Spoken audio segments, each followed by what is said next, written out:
الحمد لله. الحمد لله الصلاة والسلام على رسول الله. أشهد أن لا إله إلا الله وحده لا شريك له، وأشهد أن محمدا عبده ورسوله. رب اشرح لي صدري ويسر لي أمري واحلل عقدة من لساني يفقه قولي. رب زدني علما. اللهم فقهنا في الدين. اللهم ألهمني رشدي وأعذني من شر نفسي. اللهم اجعل عملي كله صالحا واجعله لوجهك خالصا ولا تجعل لأحد فيه شيئا. آمین یا رب العالمین. السلام علیکم ورحمۃ اللہ وبرکاتہ. سورۃ البقرہ کی آیات نمبر 124 سے 129 تک آج ہم انشاءاللہ تعالیٰ پڑھیں گے. تو سب سے پہلے تلاوت آیات. اعوذ باللہ من الشیطان الرجیم. بسم اللہ الرحمن الرحیم. وَإِذِ ابْتَلَىٰ إِبْرَاهِيمَ رَبُّهُ بِكَلِمَاتٍ فَأَتَمَّهُنَّ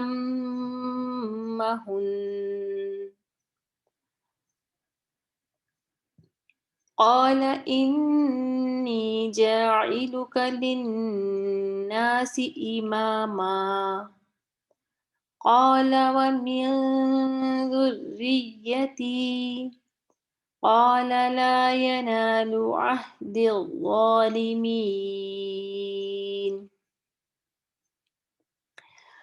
وإذ جعلنا البيت مثابة للناس وأمنا واتخذوا من مقام إبراهيم مصلى وعهدنا إلى إبراهيم وإسماعيل أن طهرا بيتي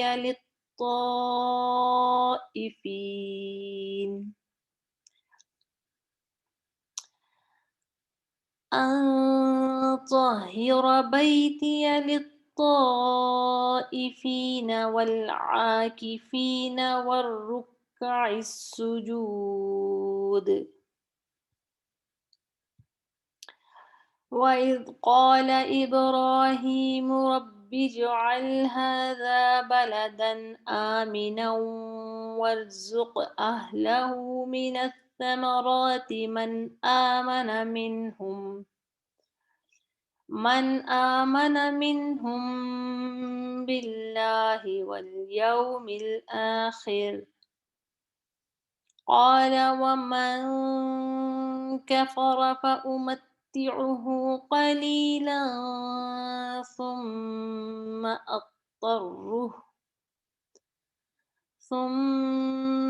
أضطره إلى عذاب النار وبئس المصير. وإذ يرفع إبراهيم القواعد من البيت وإسماعيل ربنا تقبل منا إنك أنت السميع العليم. ربنا واجعلنا مسلمين لك ومن ذريتنا أمة مسلمة لك وارنا مناسكنا وتب علينا إنك أنت التواب الرحيم. ربنا وابعث فيهم رسولا منهم يتلو عليهم آياتك ويعلمهم الكتاب وَيُعَلِّمُهُمُ الْكِتَابَ وَالْحِكْمَةَ وَيُزَكِّيهِمْ إِنَّكَ أَنْتَ الْعَزِيزُ الْحَكِيمُ.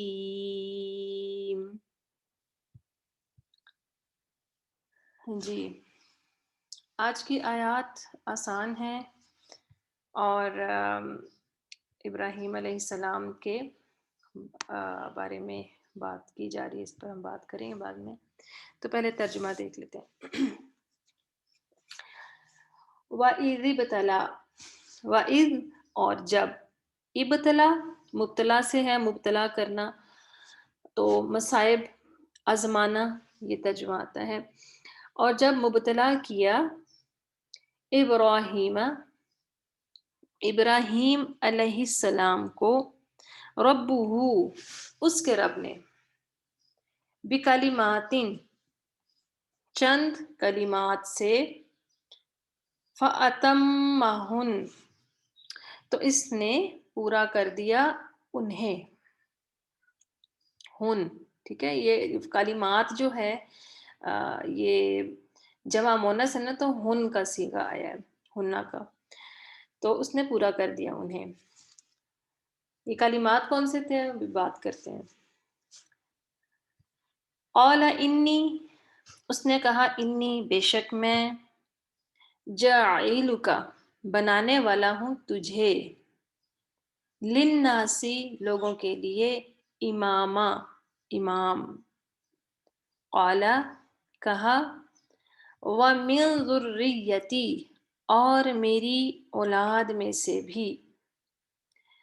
قال اس نے کہا،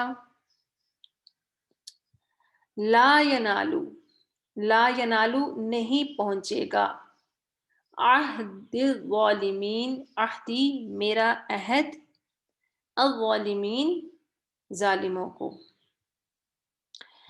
وَإِذْ جَعَلْنَا اور جب بنایا ہم نے، البیتا بیت اللہ کو، خاص گھر، کیونکہ البیت ہے نا یہ معرفہ ہے تو لگا ہوا ہے، تو البیت جو ہے خاص گھر، یعنی اس سے مراد خانہ کعبہ ہے. تو جب بنایا ہم نے بیت اللہ کو یا خانہ کعبہ کو، مثابتاً لوٹنے کی جگہ، ٹھیک ہے، یہ نیا لفظ ہے، بار بار لوٹنے کی جگہ، یعنی وہ جگہ جہاں پر بار بار آیا جائے، مثابتاً، للناسی لوگوں کے لیے، وَأَمْنًا اور امن کی جگہ، وَاتَّخَذُوا اور بنا لو، من مقام ابراہیم مقام ابراہیم کو، مصلی جائے نماز، نماز کی جگہ. وعہدنا اور عہد لیا ہم نے، الی ابراہیم ابراہیم علیہ السلام سے، واسماعیل اور اسماعیل علیہ السلام سے، ان کہ طاہرا تم دونوں پاک کر دو. طاہرہ یہ الف جو ہے یہ پہلے بھی آپ کو بتایا تھا، یہ تثنیہ کی علامت ہے. ان طاہرہ کہ تم دونوں پاک رکھو، بیتی میرے گھر کو، للطائفین طواف کرنے والوں کے لیے، والعاکفین اور اعتکاف کرنے والوں کے لیے. عاکف واحد ہے اور عاکفین جو ہے وہ جمع ہے، ٹھیک ہے، عاکف واحد ہے اور عاکفین جمع ہے. والرکعی اور رکوع کرنے والوں کے لیے، راکیع راکیع جو ہے وہ واحد ہے اور رکع جمع ہے. السجودی اور سجدہ کرنے والوں کے لیے، ساجد جو ہے وہ جمع ہے، ساجد جو ہے وہ واحد ہے اور سجود جمع ہے. وَإِذْ قَالَ اور جب کہا ابراہیم علیہ السلام نے، رب اجعل اے میرے رب، بنا، ھذا بلدن بلد شہر کو کہتے ہیں، ھذا بلدن اس شہر کو، آمینن امن والا، کہ مکہ کی بات ہے. ورزق اور رزق دے اہلہ اس کے رہنے والوں کو من الثمرات پھلوں سے. من آمنا جو کوئی ایمان لائے منہم ان میں سے باللہ اللہ پر والیوم الآخری اور آخرت کے دن پر. قالا فرمایا ومن اور جس نے کفر کفر کیا فأمتعہ تو میں فائدہ دوں گا اسے.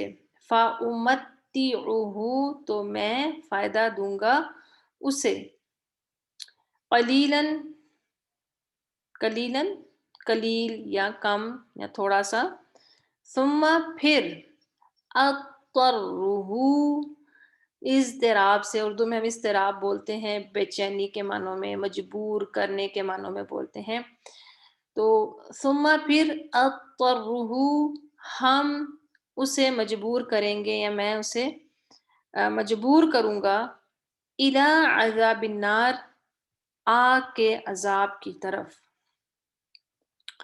وبئس المصیر اور وہ کتنی بری جگہ ہے لوٹنے کے لیے.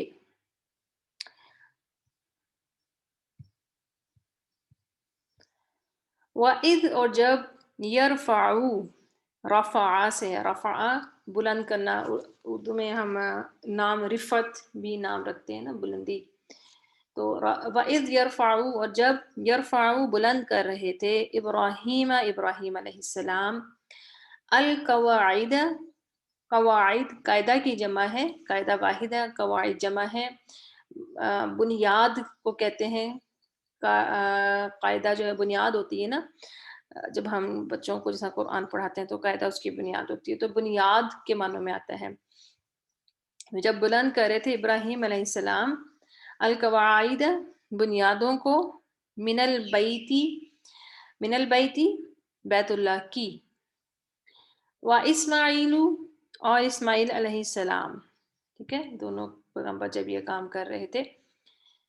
ربنا اے ہمارے رب تقبل تو قبول فرما منا ہم سے.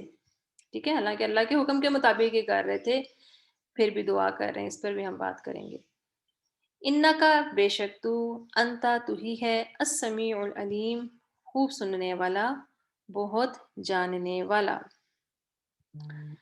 ربنا اے ہمارے رب وجعلنا اور بنا ہمیں مسلمینی فرما بردار لک اپنے لیے ومن ذریتنا اور ہماری اولاد میں سے بھی امتن ایک امت مسلمتن فرما بردار لکا اپنے لیے. وَأَرِنَا یرا ارا جو ہے اس کا مطلب دیکھنا ہوتا ہے، پہلے بھی یہ لفظ گزر چکا ہے. اور اردو میں ہم رویت حلال کمیٹی جو ہے جب اب رمضان آ رہا ہے تو وہ ویسے تو سارے سال ہی وہ کام کرتے، رمضان میں اس کا زیادہ ایک چرچا ہو جاتا ہے، تو اس سے سب واقف ہیں. تو اس کا مطلب ہی رویت حلال جو ہے وہ اس کا مطلب چاند دیکھنا ہے، تو اردو میں بھی ہم اس کو استعمال کرتے ہیں. تو آرینا دکھا ہمیں مناسکنا ہماری عبادت کے طریقے، مناسک. وتوب علینا اور ہم سے توبہ قبول فرما. ٹھیک ہے، یہ آپ کو پہلے بھی بتایا تھا کہ اگر توبہ کے بعد جو لفظ علینا یعنی عین سے ہوگا تو اس کا مطلب ہوگا کہ توبہ قبول کرنا وہ اللہ تعالیٰ کے لیے ہوگا. اور اگر الہ ہوگا جو حمزہ سے آتا ہے تو وہ پھر توبہ مانگنا، توبہ کرنا کے معنی میں آئے گا، وہ انسان کی طرف سے ہوتا ہے. انکا انت التواب الرحیم بے شک تو ہی ہے بہت زیادہ توبہ قبول کرنے والا، بہت زیادہ مہربان. ربنا اے ہمارے رب، وابعث اور مبعوث فرما اردو میں بھی ہم استعمال کرتے ہیں، فیہم ان میں سے، رسولاً ایک رسول کو، فیہم ان میں، رسولاً ایک رسول کو، منہم ان ہی میں سے، ٹھیک ہے، فیہم ان میں اور منہم ان میں سے، یتلو وہ تلاوت کرے، علیہم ان پر، آیاتکا تیری آیات، ویعلمہم اور وہ تعلیم دے انہیں، الکتابہ کتاب کی، والحکمت اور حکمت کی، ویزکیہم اور وہ تزکیہ کرے، انکا اور وہ تزکیہ کرے ان کا، انکا انت العزیز الحکیم بے شک تو ہی بہت زبردست اور بہت حکمت والا ہے۔ تو یہ تھی آج کی آیات، تھوڑا سا ان کے بارے میں ہم دیکھ لیتے ہیں۔ بہت ہی امپورٹنٹ آیات ہیں ابراہیم علیہ السلام کا کے بارے میں یہ آیات ہیں۔ کلمات کی بات ہوئی تھی کہ اللہ تعالیٰ نے ان کو کلمات کے ذریعے آزمایا۔ کلمات جو ہے، کلمہ کی جمع ہے، کلمہ لفظ کو کہتے ہیں عربک میں۔ یہ کلمات کون سے تھے؟ تو اس میں جو اللہ تعالیٰ نے احکام دیے تھے، ان کو جو آزمایا تھا، ان سے مراد جو علماء لیتے ہیں کہ ان کی ابراہیم علیہ السلام کی آزمائش جو ہوئی تھی، اس میں ان کے والد سے ان کی آزمائش ہوتی، پھر نمرود جو تھا اس کے ذریعے ان کی آزمائش ہوئی تھی، اور ابراہیم علیہ السلام اپنے والد کو روکتے تھے کیونکہ وہ بت پرست تھے اور بہت زیادہ جسے کہتے ہیں مطلب نمرود کے خاص آدمی تھے، اور وہ بت تراشتے ہوتے تھے بہت زیادہ، جسے آج کے دور میں کہا جاتا ہے نا جو اسکلپچر بناتے ہیں، تو بہت زیادہ ان کے ہوتے، تو وہ جو ابراہیم علیہ السلام کا والد جو تھا وہ بھی ایک بہت اعلیٰ درجے کا جو بت تراش تھا۔ آپ ان کو روکتے تھے تو ان کے والد نے کیا کہا تھا کہ اگر تم باز نہ آئے، آگے قرآن کے اندر، قرآن میں لکھا ہوا ہے کہ اس نے کہا تھا کہ میں تجھے رجم کر دوں گا، یعنی کہ اس کے دلوں میں اتنی محبت تھی بتوں کی۔ پھر ابراہیم علیہ السلام کو آگ میں ڈالا گیا، اور اس واقعے سے بھی ہم سب واقف ہیں، تو اللہ تعالیٰ نے آگ کو ان پر ٹھنڈا کر دیا۔ اس کے بعد شہر سے نکال دیا گیا، کیونکہ وہ جو آخری حربہ جو وہ کرنا چاہتے تھے، مارنا چاہتے تھے، وہ بھی نہیں مار سکے، تو انہوں نے شہر سے نکال دیا۔ 80 سال کی عمر میں، اور بعض روایت میں 90 سال کی عمر میں، اللہ تعالیٰ نے ان کو پہلا بیٹا دیا، پہلا بچہ دیا۔ اب آپ یہ دیکھیں کہ کیا انہوں نے دعائیں نہیں کی ہوں گی۔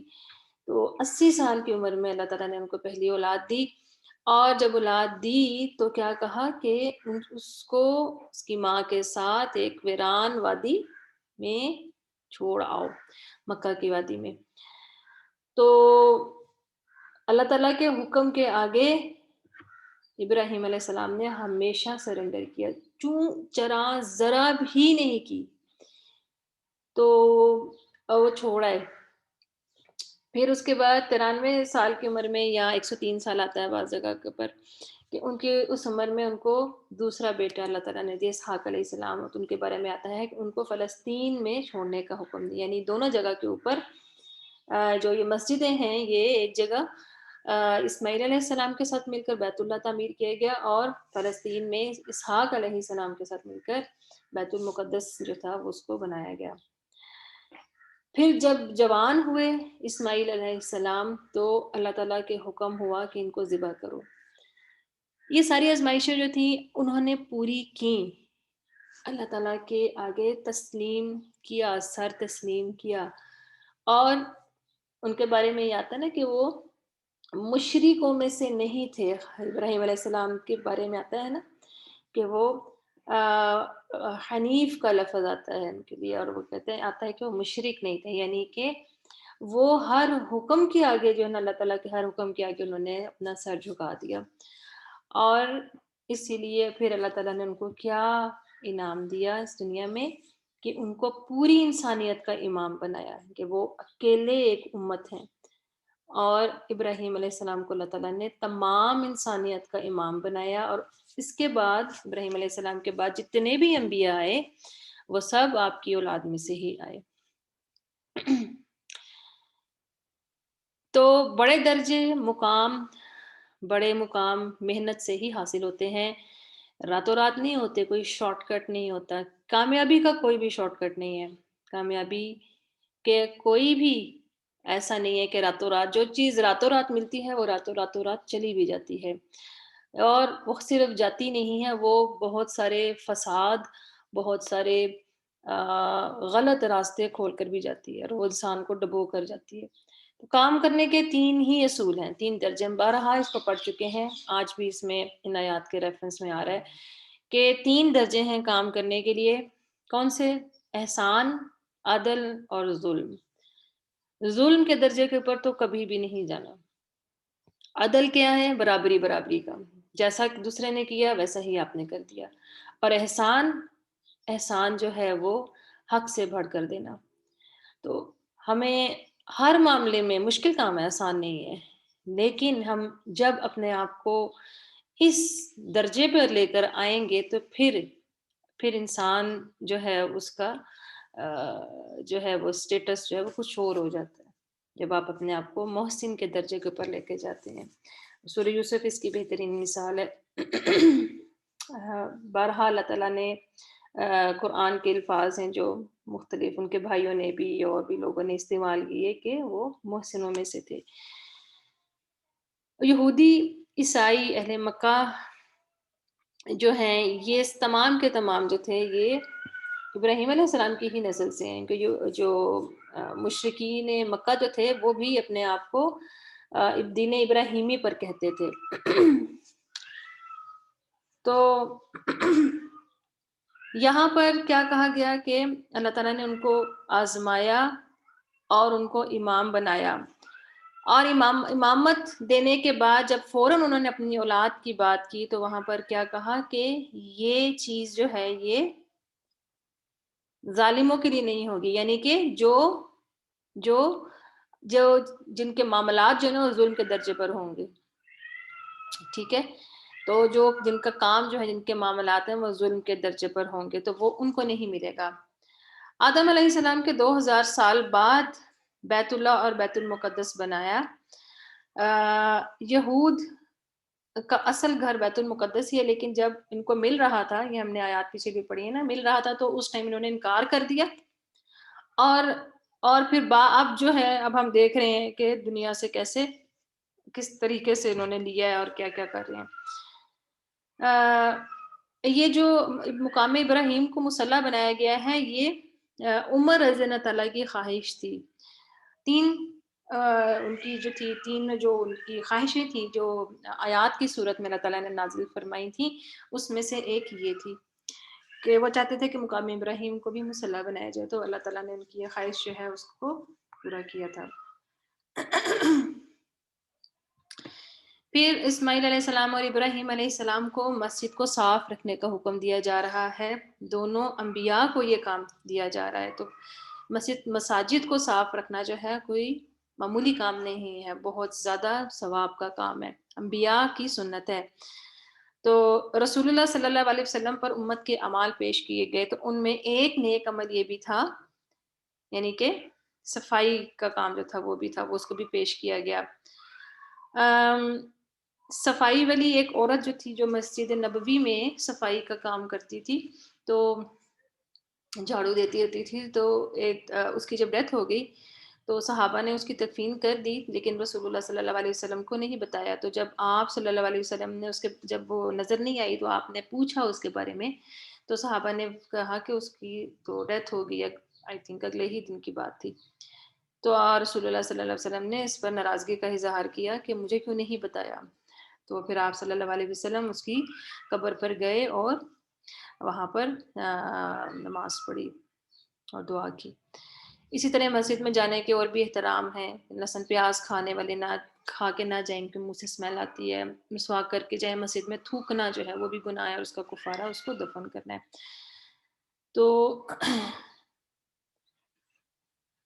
پھر ابراہیم علیہ السلام نے بہت ساری دعائیں کی، اور قرآن میں بہت ساری دعائیں جو ہیں ان کی لکھی ہوئی ہیں، جس میں سے ایک یہ بھی ہے کہ انہوں نے مکہ کے لیے جو دعا کی، اور وہ دعا جو ہے وہ قبول کی گئی۔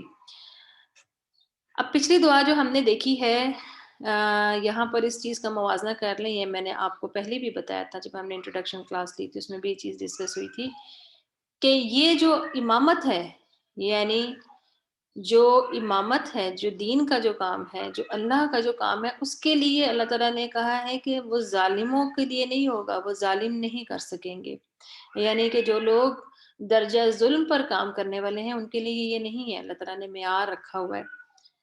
مگر یہاں پر جب ابراہیم علیہ السلام پھلوں کی اور رزق کی بات کرتے ہیں، اور پھر یہ کہتے ہیں کہ یہ جو چیز ہے یہ ان کو نہ دینا جو تجھ پر اور یوم آخرت پر ایمان نہیں رکھتے، تو اللہ تعالیٰ کیا کہتے ہیں، یعنی کہ یہاں پر وہ خود ہی کہہ دیتے ہیں، وہاں پر انہوں نے فوراً کہا کہ میری اولاد کو بھی، وہاں پر انہوں نے خود نہیں کہا، انہوں نے اپنی پوری اولاد کے لیے کہا، لیکن وہاں پر اللہ تعالیٰ نے شرط لگائی کہ نہیں، جو ظالم ہوں گے ان کو نہیں ملے گا۔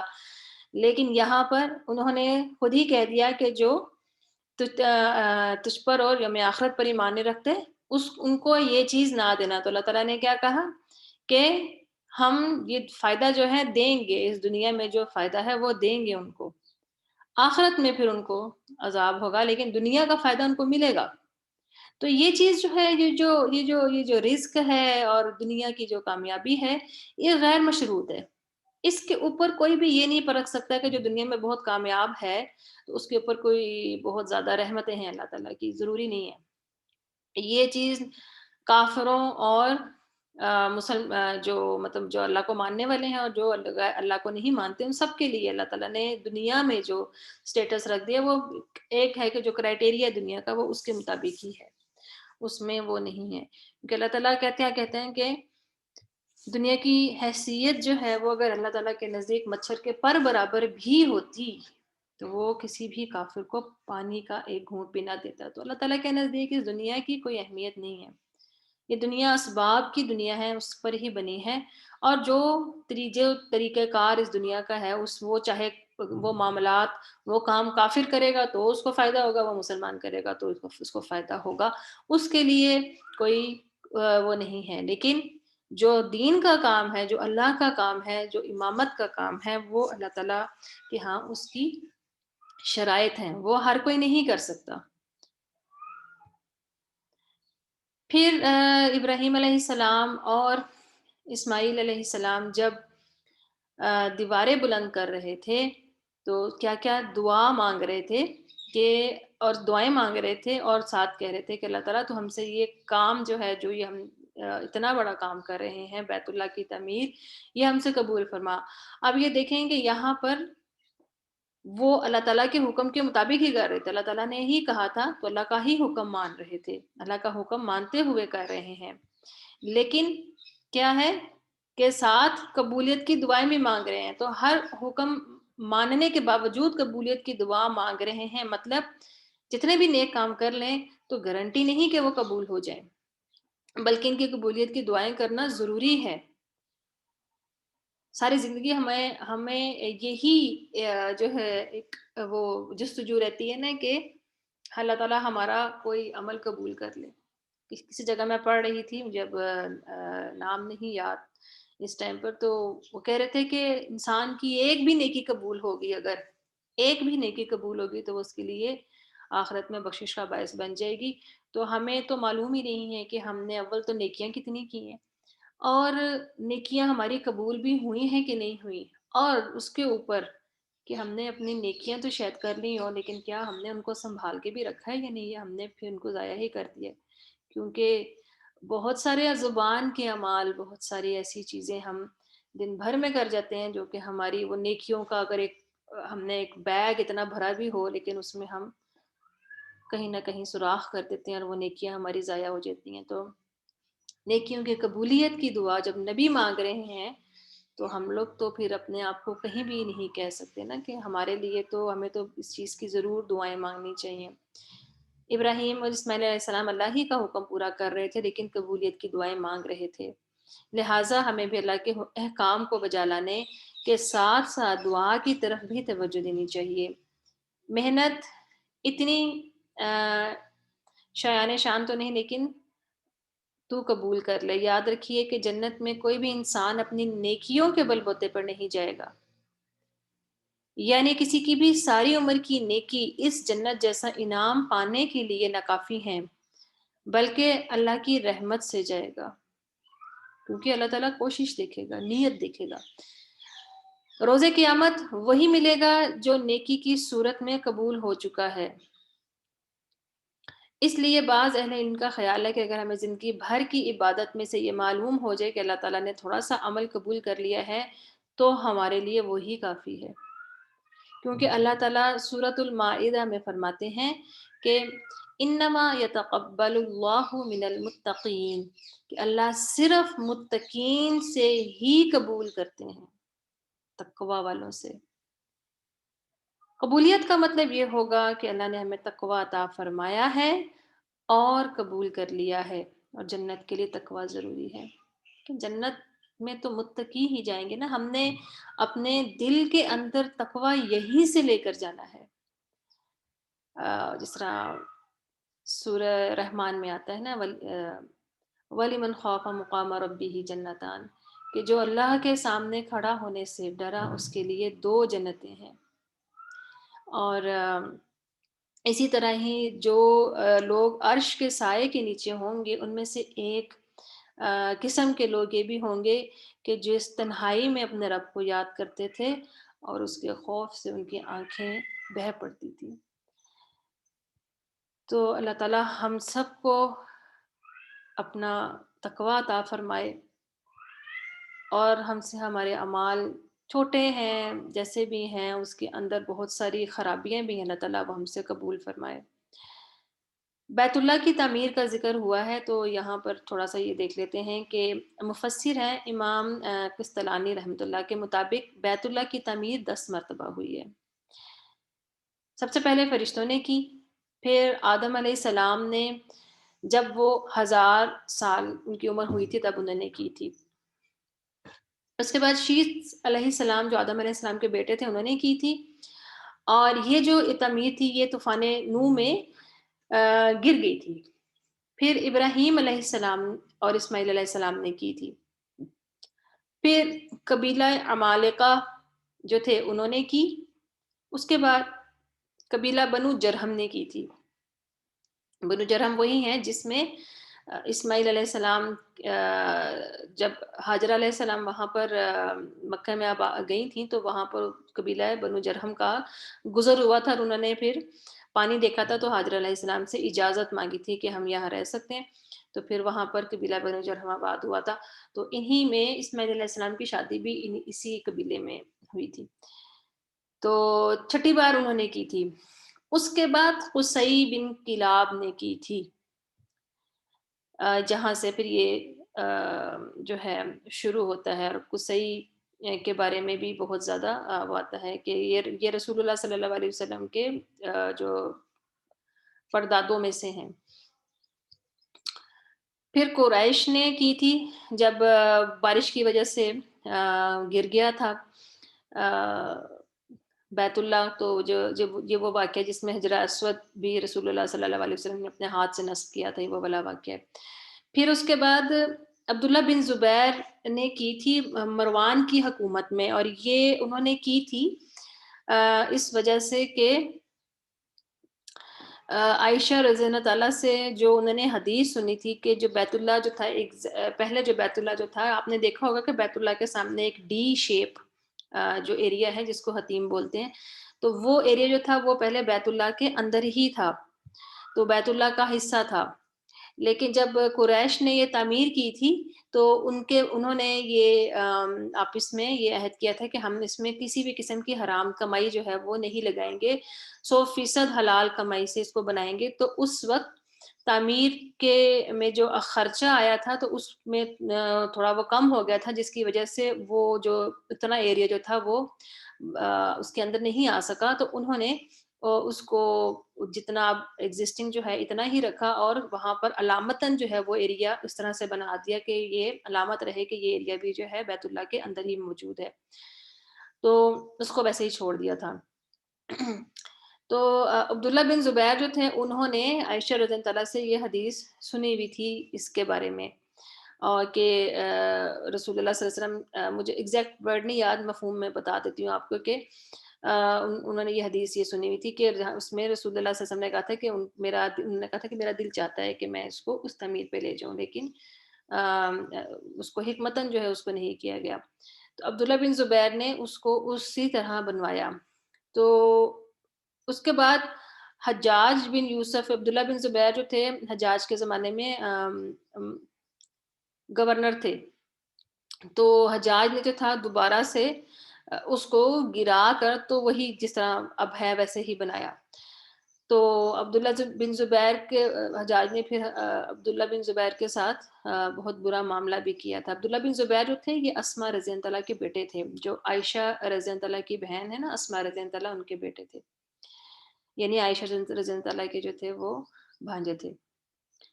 تو امام مالک نے پھر فتویٰ دیا تھا جب حجاج نے بنایا، اور امام مالک نے فتویٰ دی تھا کہ اس کو اب مت چھیڑا جائے، یہ جیسے ہے اس کو ویسے ہی رہنے دیا جائے، کیونکہ اگر اب اس کو بار بار چھیڑا گیا تو پھر کیا ہوگا، یہ جو اہل کفار ہیں، جو نان مسلمز ہیں، ان کے ہم اپنے آپ کو تماشا بنا دیں گے، اور یہ وہ ہمارا مذاق اڑائیں گے کہ ان کا تو قبلہ ہی نہیں سیدھا ہو رہا، تو لہٰذا اس کو ویسے ہی پھر رہنے دیا گیا، اور پھر اس کے بعد توسیع ہوتی رہی، لیکن پھر گرا کر نہیں بنایا۔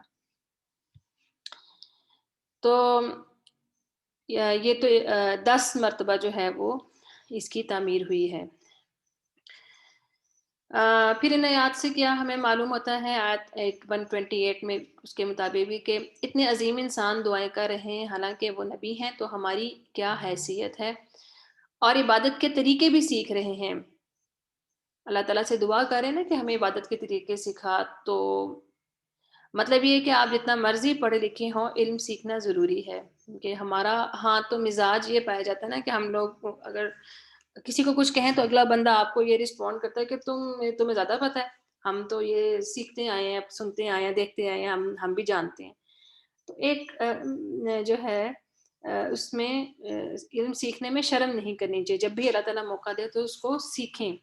پھر توبہ بھی کر رہے ہیں، جبکہ انبیاء سے گناہ نہیں ہوتے، تو توبہ بذات خود ایک مستقل عبادت ہے۔ رسول اللہ صلی اللہ علیہ وسلم کتنی دفعہ ایک مجلس میں استغفار کرتے تھے، تو آپ صلی اللہ علیہ وسلم کے تو اللہ تعالیٰ نے اگلے پچھلے تمام گناہ بخش دیے ہوئے تھے، تو توبہ ایک مستقل عبادت ہے۔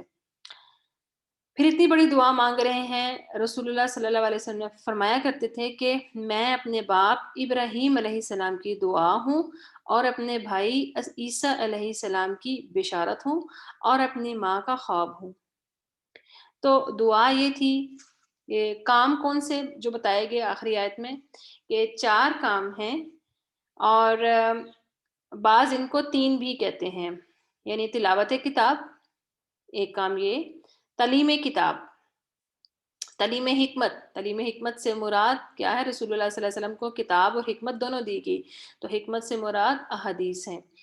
اور پھر تزکیہ نفس کیا ہے، یعنی اپنے آپ کو ڈیولپ کرنا، اب علم آ گیا، جان لیا، اب اپنے آپ کو گروم کریں، سیلف ڈیولپمنٹ، یعنی اپنی سیرت پر کام کریں۔ نفس کی پاکی کتاب کے ذریعے سے ہی ممکن ہے، اور اس پاکیزگی کو یہیں سے لے کر جانا ہوگا، ہم اس دنیا سے ہی لے کر جائیں گے، کیونکہ جنت پاک لوگوں کے لیے ہے، باقی سب کچرا ہے جس کو جلا دیا جائے گا۔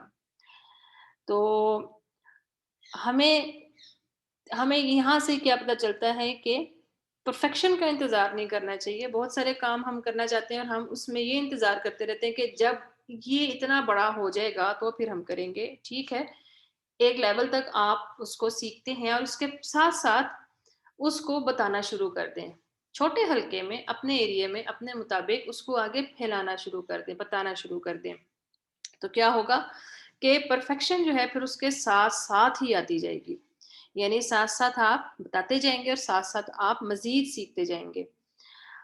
تو آپ لوگ بھی اب رمضان بھی قریب آ رہا ہے، تو ضرور